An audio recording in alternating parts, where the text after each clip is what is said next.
Nessa aula, dando continuidade à nossa discussão sobre reforma psiquiátrica, a gente vai falar do modo psicossocial de atuação que diz respeito ao pós-reforma psiquiátrica, como que a gente vai ter uma configuração das políticas e serviços de saúde no Brasil.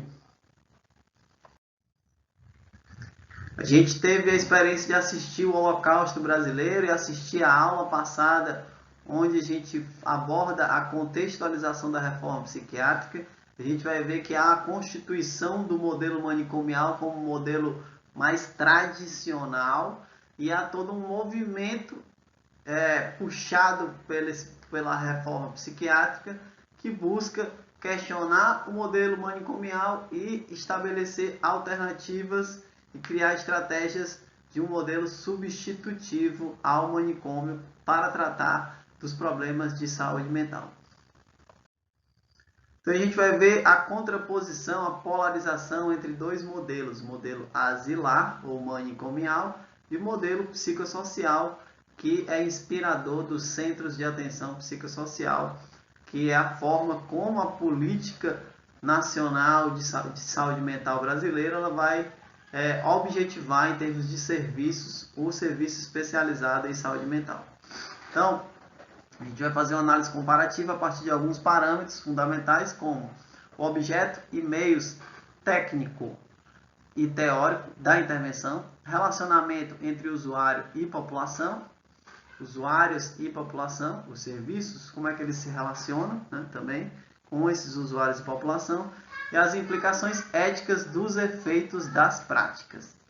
Uma questão norteadora geral é o questionamento sobre se o paciente, a pessoa que tem o sofrimento psíquico, ele, dentro dos dois modelos, ele vira sujeito ou objeto dessas práticas, né? Então, essa é uma questão norteadora que vai nos convidar a refletir sobre que tipo de prática está sendo construída e como que essas práticas estimulam os indivíduos a serem sujeitos à sua própria vida ou fazem desses sujeitos objeto de intervenção, algo muito próximo da ideia mesmo de paciente, né? Aquele que tem paciência e que sofre a ação médica, a intervenção médica ou de outros profissionais da área da saúde ou dos serviços de saúde. No que diz respeito ao objeto e meios teórico-técnicos da intervenção, a gente pode comparar o modelo asilar, né, como aquele que dá ênfase nas determinações orgânicas dos problemas que pretende tratar, e o modelo psicossocial, que destaca os fatores biopsicossociais e culturais e políticos como determinantes. Né? A gente vai ter uma visão bem mais complexa no modelo psicossocial, reconhecendo vários outros elementos para além do biológico, né? Inclui o biológico, mas relaciona com outros elementos. No modo asilar, a gente vai ter um meio de tratamento básico, com medicamento. E no modo psicossocial, a gente vai ter psicoterapias, laboterapias, socioterapias, dispositivos de integração sociocultural, além da medicação, onde claramente as práticas corporais entram nesse campo dos serviços de saúde. No modo asilar, a gente vai ter pouca ou nenhuma consideração da existência do sujeito. A gente vai ter, no modo psicossocial, a necessidade de incluir o sujeito como participante principal do tratamento. No modo asilar, a gente vai ter o objeto das práticas, a doença, e no modo psicossocial, o objeto das práticas é a existência do sofrimento. No modo asilar, a gente vai ter uma intervenção centrada no doente, e no modo psicossocial, a gente vai ter a intervenção centrada no indivíduo, na família e reconhecendo a comunidade e a sociedade. A gente tem uma ênfase nesse modelo psicossocial na reinserção social do paciente, do sujeito portador do transtorno mental. A gente vai ter no modo asilar um trabalho multidisciplinar organizado em termos de linha de montagem, tendo o psiquiatra como o centro do modelo de atenção e as demais profissões como complementares. E no modo psicossocial, por mais que a gente tenha ainda uma institucionalização do médico ou da medicina como uma profissão principal na organização do cuidado, a gente vai ter todo um esforço de criação de lógicas horizontais de trabalho e da ideia de uma equipe interdisciplinar que visa a integralidade do cuidado. A gente vai ter no modo asilar a instituição típica, o hospital fechado, e no modo psicossocial uma diversidade de dispositivos de cuidado, formando a ideia de uma rede de atenção psicossocial. A gente vai ver que a mudança do modo asilar para o modo psicossocial implica em deshospitalização, uma crítica do hospital como uma instituição falida no que diz respeito ao tratamento de transtornos mentais, falida e cara, ineficiente. A gente vai ter um esforço de desmedicalização da vida e busca por implicação subjetiva e sociocultural como metas radicais do modo psicossocial, por oposição à hospitalização, medicalização e objetivação do paciente, que são elementos componentes do parâmetro de modelo asilar ou manicomial de cuidado em saúde mental. No que diz respeito ao relacionamento com usuários e a população, os modelos se distinguem em alguns aspectos. No modo asilar ou manicomial, a gente vai ter uma relação entre os sãos, os profissionais de saúde, aqueles que têm a razão, e os loucos, aqueles que não têm razão. E a gente vai ter uma relação de suprimento, carência, né, sempre tornando o usuário ou paciente algo a receber uma intervenção. A gente vai ter uma contraposição entre sabedoria e ignorância, razão e insensatez. No modo psicossocial, não. Há uma busca por reconhecer o saber da loucura, né?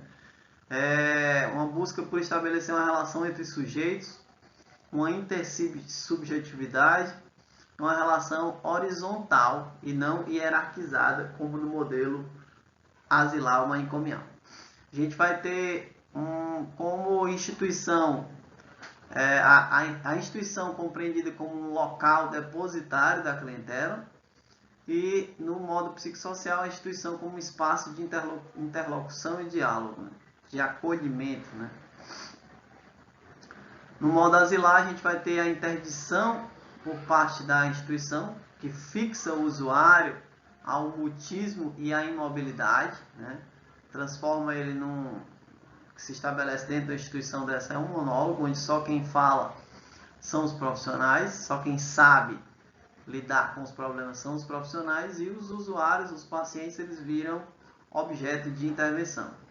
E no modelo psicossocial a ideia é que se crie a instituição como um espaço de diálogo, lugar de escuta e fala da população, e uma interlocução com o território ou a comunidade onde aquela instituição está situada. No modo asilar a gente tem algumas características dessa relação entre usuário e população, que é a imutabilidade, o mutismo por parte dos pacientes, e uma estratificação da atenção por níveis. Esses níveis primário, secundário e terciário, que a gente vai conversar na próxima aula, que o tema é a atenção primária à saúde. A gente vai ver que nesse modelo asilar, a gente vai ter uma separação entre os níveis de atenção. E no modo psicossocial, a gente busca pensar a constituição de redes de atenção psicossocial entre os diversos serviços.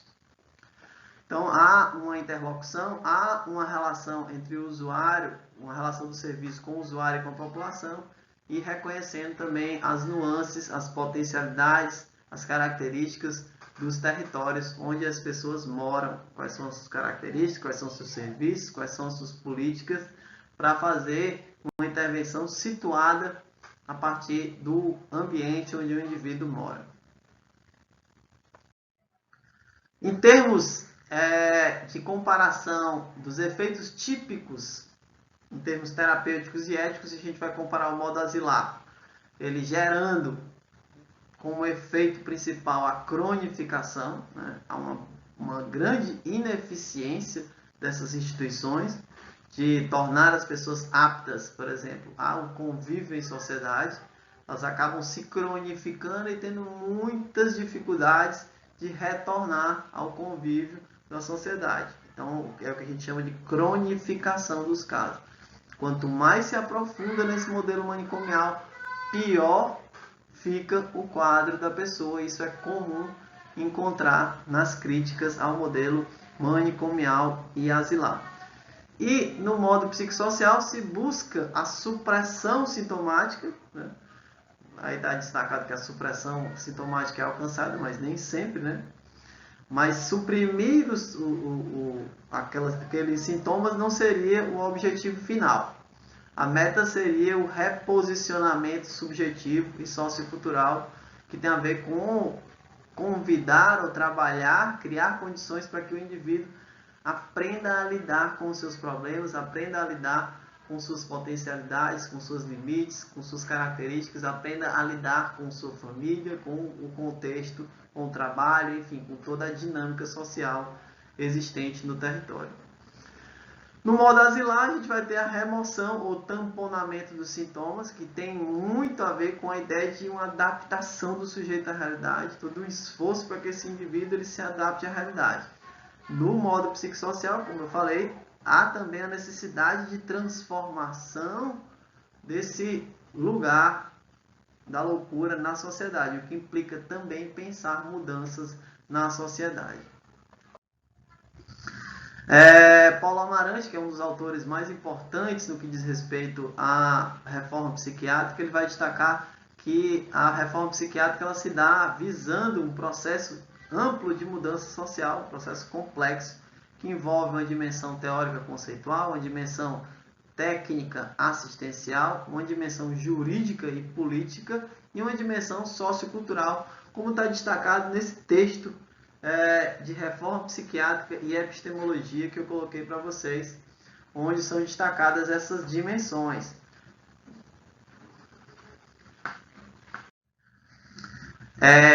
Como proposta da reforma psiquiátrica, como eu já destaquei, vão se criar as redes de atenção psicossocial. As redes de atenção psicossocial têm a ver, sobretudo, com a ideia de que a gente vai construir uma prática situada no território onde as pessoas vivem e, a partir desse encontro com essa conjuntura particular do indivíduo frente ao seu contexto, vai se articular a atenção primária, aquela situada na estratégia de saúde da família, que é tema da nossa próxima aula, e como que, dentro desse contexto, ele vai se relacionar com um serviço especializado, no caso, os centros de atenção psicossocial, já instaurando aí um diálogo entre o serviço especializado e o serviço de atenção primária, para que esse indivíduo não tenha que necessariamente ir sempre ao centro de atenção psicossocial, mas que haja um tratamento onde o sujeito mora, né? E tem também dentro dessa rede a atenção hospitalar para os casos mais graves, para situações de crise e de surto, por exemplo, onde o indivíduo vai para o hospital, mas a ideia é que ele fique tendo um cuidado coordenado pela atenção secundária, no caso, os centros de atenção psicossocial. Então, nas redes de atenção psicossocial, a gente vai ter a busca por respeitar os direitos humanos, né? Um tratamento humanizado, o cuidado em liberdade e não um cuidado aprisionador ou manicomial, né? De isolar o indivíduo da sociedade. Combate-se também os estigmas e os preconceitos em torno do transtorno mental. Afinal de contas, todos nós vivemos problemas de saúde mental no nosso cotidiano. Convivemos, às vezes, por períodos de grandes dificuldades, né? Então, se visa nesse modelo um cuidado integral, reconhecendo o indivíduo como um todo e o indivíduo e seu meio, né? Uma diversificação das estratégias de cuidado, por isso também pensar a inserção de novos profissionais. Quando eu penso nos novos profissionais, eu incluo não só a prática medicamentosa, mas também a prática corporal, eu penso na psicoterapia, o trabalho nutricional, enfim, tem todo um conjunto de estratégias que vai sendo criada para melhorar a assistência em saúde mental. Se fala também das estratégias de redução de danos, que tem muito a ver com o que a gente discutiu nos comportamentos de risco, no uso de drogas, né? Se fala do controle social por parte dos usuários e seus familiares, reconhecendo a importância da participação dos familiares, da inserção do serviço dentro de uma comunidade, como que essa comunidade se apropria desse serviço, participa do serviço, né? Fala-se também de estratégias de educação permanente para os profissionais. A educação permanente é uma estratégia de formação de educação em saúde, né? Como que esses profissionais estão renovando seu repertório de atuação, né? Então a estratégia de educação permanente está ligada a isso, né? E a busca de construção de projetos terapêuticos singulares. Como eu destaquei, é essa busca por reconhecer a singularidade do problema de saúde, do adoecimento específico daquele sujeito, reconhecendo suas potencialidades, seus recursos, o local de moradia, incluindo a família, pensando o seu contexto de relações, para poder pensar um tratamento específico para cada sujeito, né? Então, essa ideia de construção de projeto terapêutico singular tem muito a ver com essa volta para as questões singulares que envolvem a doença. Então, só listando aqui um conjunto enorme, que vocês podem parar, não vou ler todos, mas a gente vai ter um conjunto amplo de serviços que vai compor essa rede, né? A gente vai ter a atenção primária, que aqui eu tenho a estratégia de saúde da família, que é tema da nossa próxima aula, e os núcleos de atenção psicossocial, núcleos de apoio à saúde da família, os NASF. Esses núcleos são importantes porque são através dos NASF que a educação física ela vai ser incluída na atenção primária, que a educação física ela vai poder lidar no território com as pessoas que sofrem com problemas de saúde mental. A gente vai ter também os centros de convivência, os consultórios de rua, a gente vai ter a atenção psicossocial especializada, como eu falei, a coordenadora do cuidado deve ser a atenção especializada. E aí, em termos de CAPS, a gente tem vários tipos de CAPS, o CAPS 1, 2 e 3, que eu vou tentar explicar à frente. E tenho também os CAPS, o CAPS AD, CAPS álcool e drogas, e os CAPS I, que são CAPS infantis, né? A gente vai ter também, é importante destacar, a atenção residencial de caráter transitório, muito voltado para aquelas pessoas que já foram internadas em manicômios e que com a extinção, a diminuição dos leitos, eles ficam sem ter para onde ir, aí se cria esse serviço, né, residencial, se cria uma casa que vai acolher aquelas pessoas que eram de manicômios e que têm agora uma maior liberdade, mas que vivem numa casa porque não tem mais condição, dada a cronificação do caso, de voltar ao lar. E claro, tem a atenção hospitalar, que também vai cumprir seu papel, os serviços de SAMU, por exemplo, de atenção à urgência e emergência, e todo um outro conjunto de estratégias que vai ser integrado nessa rede de atenção psicossocial. Então, essa rede ela vai se constituir como uma teia de relacionamento entre os serviços para dar conta dos problemas, dos desafios que chegam, dos desafios em saúde mental de uma dada população. A atenção básica tem a responsabilidade de desenvolver ações de promoção da saúde mental, prevenção e cuidado dos transtornos mentais, ações de redução de danos e cuidado para pessoas com necessidades decorrentes do uso de crack, álcool e outras drogas. E a gente vai ter as equipes de NASF, como eu já falei. A atenção psicossocial são os CAPs. Eu vou destacar aqui que os CAPs eles trabalham no atendimento às pessoas com transtornos mentais graves e persistentes e às pessoas com necessidades decorrentes do uso de crack, álcool e drogas em sua área territorial, em regime de tratamento intensivo, semi-intensivo e não intensivo. Então, é raro acontecer algum internamento, mas acontece um internamento, geralmente um serviço de urgência, mas a pessoa não fica residindo no CAPS, né? Então, a gente vai ter também um serviço composto por equipe multiprofissional, que onde há uma abertura para a contratação de profissionais de educação física, né? Então, a gente vai ter na literatura já um conjunto amplo, eu diria, de ações desenvolvidas por profissionais de educação física nos CAPs. Vale a pena verificar e estudar isso. No que diz respeito às modalidades de CAPS, a gente vai ter o CAPS 1, CAPS 2 e CAPS 3. O CAPS 1 atende pessoas com transtornos mentais graves e persistentes, também com necessidades decorrentes do uso de crack e outras drogas, álcool e outras drogas, em todas as faixas etárias. Isso para municípios com população acima de 20 mil habitantes, né? Então, tem 20 mil habitantes, pode ter um CAPS-I. CAPS 2 é para esse mesmo público, né? Todas as faixas etárias, para municípios com 70 mil habitantes, e CAPS 3 para municípios ou regiões com populações acima de 200 mil pessoas.